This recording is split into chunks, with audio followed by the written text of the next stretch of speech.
వ్యవసాయ పంటల్లో అధిక విస్తీర్ణంలో సాగయ్యే పంట టమాటా. ఏడాది పొడవునా సాగుకు అనుకూలం. ఒక్క సీజన్లో ధరలు పతనమైన మరొక సీజన్లోనైనా ఆశాజనకంగా ఉంటాయన్న నమ్మకంతో సాగు చేస్తూ ఉంటారు రైతులు. ప్రస్తుతం వర్షాకాలం కావడంతో వర్షాలకు మొక్కలు నేలకు వాలిపోతూ ఉంటాయి. పలు చీడపీడలు ఆశించే అవకాశం ఉంటుంది. దీనివల్ల దిగుబడుల్లో నాణ్యత తగ్గిపోతుంది.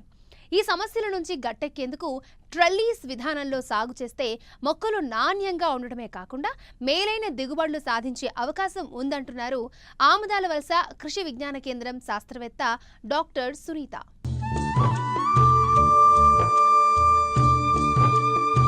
టమాటా పంటను సంవత్సరం పొడవునా అన్ని ఋతువుల్లోనూ సాగు చేయవచ్చు. అధిక దిగుబడి మాత్రం శీతాకాలంలో వస్తుంది. బాగా నీరు ఇంకే బరువైన గరప నేలలు ఈ పంటకు అనుకూలం. మురుగునీరు వసతి లేని భూములు, చౌడు భూములు తప్ప అన్ని రకాల నేలల్లో ఈ పంటను సాగు చేయవచ్చు. సాధారణ పద్ధతిలో సాగు చేస్తే ఖరీఫ్లో కురిసే వర్షాలకు మొక్కలు నేలపై వాలి కాయలు నేలకు తాకి కాయకుళ్ళు, మొదలుకుళ్ళు, వట్టి తెగుళ్లు, చీడపీడలు ఆశించే అవకాశముంది. కాబట్టి రకాల ఎంపికతో పాటు ట్రెల్లీస్ విధానంలో టమాటా సాగు చేస్తే మొక్కలు ఆరోగ్యంగా పెరగడమే కాకుండా నాణ్యమైన దిగుబడులను పొందేందుకు ఆస్కారం ఉంటుందని చెబుతున్నారు ఆముదాలవలస కృషి విజ్ఞాన కేంద్రం శాస్త్రవేత్త డాక్టర్ సునీత. తొలకరి ఖరీఫ్లో వేసుకోవడానికి అర్కా మేఘాని, పూసా ఎర్లీ డ్వార్ఫ్, ఖరీఫ్లో ఆలస్యంగా వేసుకోవడానికైతే పూసా రూబీ, అర్కా వికాస్ రకాలు అనుకూలంగా ఉంటాయి. మొక్కలు నాటే ముందు 3 నుండి 4 సార్లు నేలను బాగా చదును చేసుకోవాలి. ఎకరాకు సూటి రకాలు 200 గ్రాములు, శంకర్ జాతి రకాలైతే 60 నుండి 80 గ్రాముల వరకు విత్తనం అవసరం అవుతుంది. ప్రోట్రేల్లో పెంచిన 25 రోజుల వయసు గల టమాటాను ప్రధాన పొలంలో నాటుకోవాలి. పొలం అంతా ఒకేసారి కాకుండా 15 రోజుల వ్యవధితో 3 దఫాలుగా మొక్కలు నాటుకోవాలి. దీనివల్ల పంట అంతా ఒకేసారి కోతకి రాకుండా దఫాలుగా చేతికి అందడం వల్ల ధరల ఆటుపోట్లను రైతు అధిగమించుకునే అవకాశం ఉంటుంది. ట్రెల్లీస్ పద్ధతిలో మల్చింగ్ మరియు డ్రిప్ విధానంలో సాగు చేయడం వల్ల చాలా ఆరోగ్యవంతమైన మొక్కలను పెంచుకోవడమే కాకుండా దిగుబడిని తీసుకోగలుగుతారు. సాధారణ పద్ధతిలో పండించేదానికంటే ట్రెల్లీస్ విధానంలో టమాటాను పండిస్తే 3 రెట్లు అధికంగా దిగుబడి వస్తుంది. ఈ పద్ధతిలో మొక్కలను ఎడంగా పెట్టి నాటుకోవడం వల్ల మంచి వాతావరణంతో పాటు మొక్క ఏపుగా పెరుగుతుంది. దీంతో అధికంగా కొమ్మలు వచ్చి పూత అధికంగా పూస్తుంది.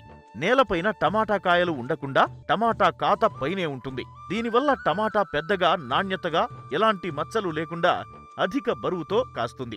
ఈ టమాటాకు మార్కెట్లో మంచి డిమాండ్ ఉంటుంది. మంచి ధర కూడా పలుకుతుంది.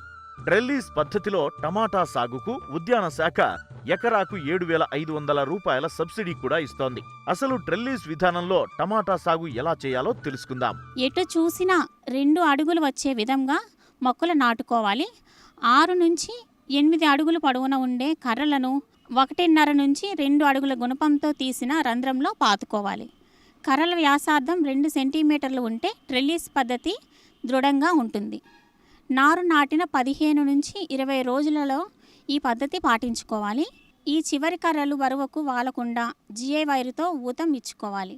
రకాలను బట్టి అంటే హైబ్రిడ్ రకం అయితే 5 నుండి 6 అడుగుల ఎత్తు వరకు పెరుగుతుంది. కావున పైరు నేల మీద పడిపోకుండా స్టేకింగ్ చేయవలసి ఉంటుంది.